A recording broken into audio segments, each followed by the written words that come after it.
તમારે ઠાસરામાં મને લાગે 101 ગામો હશે.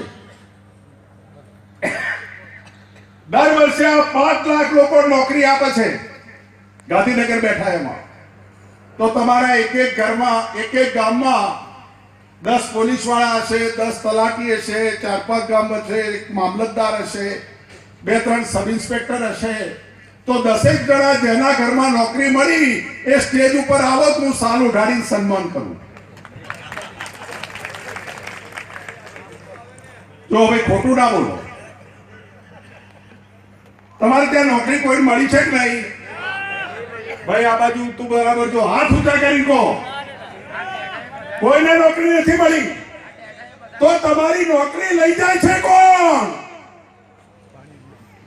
તમારી નોકરી લઈ જાય છે એને હવે ગોતવા નીકળો, શોધવા નીકળો. તમારા રૂપિયા લઈ જાય છે, તમારા રૂપિયા લઈ જાય છે, તમારા હકના બજેટના રૂપિયા લઈ જાય છે, એને તમારે શોધવા નીકળવો પડશે.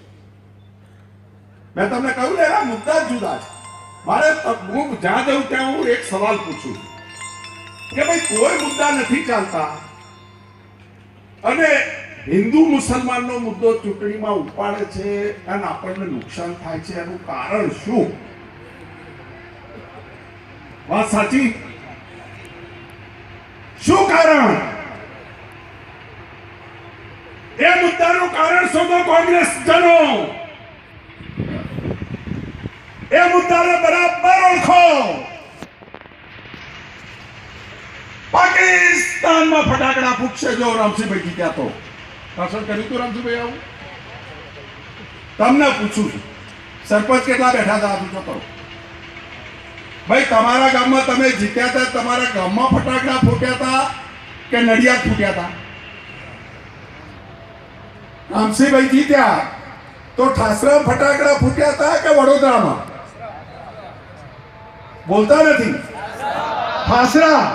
આ તોય મારી બેટી વસ્તી બોલે છે કે કોંગ્રેસ જીતી તો પાકિસ્તાન में પટાકે ફૂટેંગે. આ મગજમાં જેના ઉતરી ગયું છે એનું મગજમાંથી કાઢો મિત્રો.